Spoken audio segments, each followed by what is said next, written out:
If you've played any of the Resident Evil games, then it's likely that you know that behind every major event in the series, there is an evil corporate entity hiding in the shadows, instigating the whole thing. And Resident Evil 7 is no exception. The Connections are the big bad black market organization that have, though unintentionally, created the situation that Ethan Winters finds himself in deep within the swamplands of Dulvey, Louisiana. Chris, did we lose him? No. Ethan Winters has been secured. He's alive and well considering. And Lucas Baker? Right now, he's our only link to the Connections. He's next on my list. So, to start, we know virtually nothing about these baddies. We have no faces to truly associate with the organization, we have very little motive beyond their underworld desires. Everything that we know about the Connections is regulated to their conquests, specifically with Evelyn, and what they wanted to accomplish with her creation. To that end, however, we can learn a few details about the Connections through their most prominent contributor in the game, Lucas Baker, as well as several scattered documents that can be found by Ethan Winters and Chris Redfield. The Connections have been involved with the research and creation of bioweapons since at least the year 2000, with their prominent projects of focus being weapons that were capable of neutralizing enemy combatants with minimal direct contact. With the technical assistance of another seedy organization, the HCF, the Connections set about creating these bioweapons as part of their NEXBIS, or Next Generation Experimental Battlefield Superiority initiative. This research would eventually hit a standstill, however, and all the assets of NEXBIS would be folded into one project involving a newly discovered Vicarian evolution fungus commonly termed as mutamycete. With this mutamycete genome, the Connections would begin testing to see what this new fungus could do if introduced to a pre-stage 4 human embryo. And through different iterations, a new bioweapon named E001 was created. Settle down, little girl. Settle down.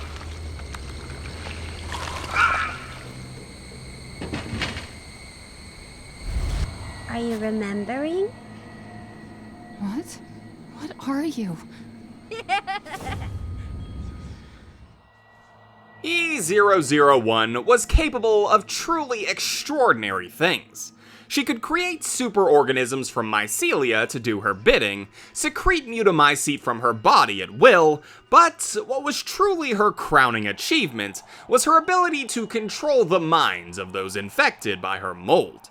The Connections and their researchers were ecstatic about the new weapon and began testing with her right away. Aging her to the appearance of a roughly 10-year-old girl, the Connections began training and testing the young bioweapon to try and better understand how she was able to do the things that she did. However, with her creation, the issue of security began to crop up. And as word reached more and more of the Connections' black market rivals about their incredible find, they began to make plans to transfer the young bioweapon to a new secure location.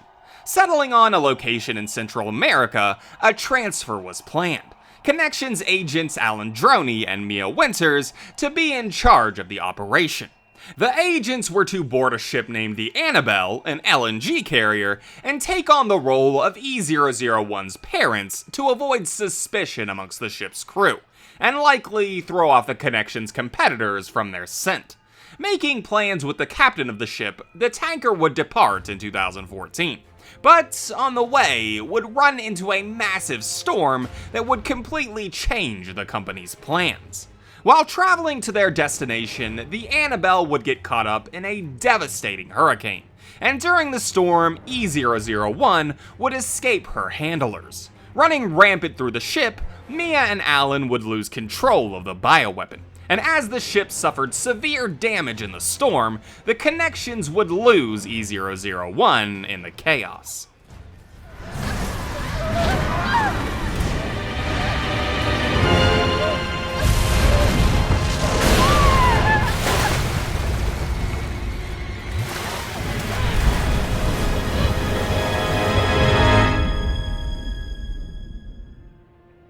The hurricane and the ensuing issues aboard the Annabelle had completely severed all holds that the Connections had over their prized bioweapon.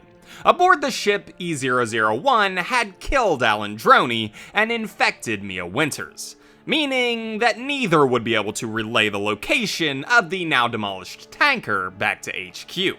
So the black market organization had to go searching for the wreckage, and would eventually find it in the Louisiana parish of Dulvey. Unfortunately, the Connections were too late to recover their prized weapon, as E-001 and Mia Winters had been rescued from the debris of the tanker by a local civilian family known as the Bakers. The Baker family had brought the two back to their home, and as she'd been created to do, E-001 infected them for her own purposes. However, even though they could no longer impact E-001's day-to-day life, this turn of events would open up a completely unexpected new possibility for research: the ability to see what she would do in the wild. The Connections got into contact with a member of the Baker family named Lucas and offered him a deal: work with them in relaying what it was that E-001 was doing with her freedom, and in exchange they would free him from her influence. Lucas accepted the offer, and in January of 2015 would begin relaying information about E-001's actions in the swamps of Dulvey. Other researchers were also brought in, and would set up base in an abandoned salt mine near the Baker estate to better work with Lucas and understand what the bioweapon was doing. For over 2 years, the Connections would continue to gather data on Evelyn's actions in Dulvey, no doubt learning invaluable lessons to take forward in future projects. But nothing lasts forever, and the research of the organization would come crashing down in 2017. Lucas had proven himself to be untrustworthy. Multiple complaints from other researchers in the mines were filed, but he was too invaluable to the operation to be let go. And as hostilities between himself and the other researchers grew, he would eventually kill them by feeding them to the molded. Furthermore, Lucas was making plans to separate himself from the Connections entirely, planning to sell his data to another third party and leave their employ. But before he could do so, yet another issue arose. Blue Umbrella, a PMC focused on ridding the world of bioterror, had learned of what was happening in Louisiana. And with their involvement in the situation, the Connections' plans came grinding to a swift halt. His own personal hideout.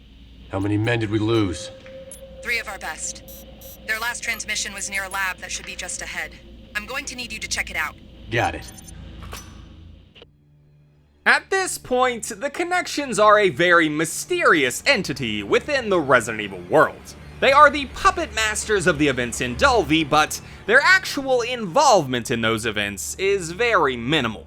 We don't know their researchers, we don't know their faces, we have nothing with which to identify these black market baddies beyond their, well, connections.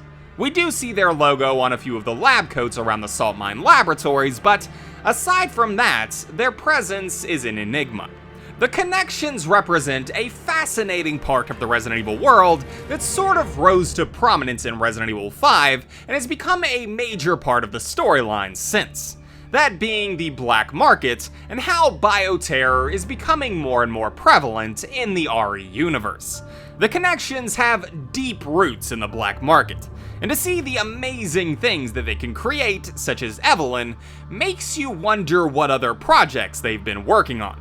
And while we don't know what that might be, it's unlikely that RE7 is the last time that we hear of this evil underworld powerhouse.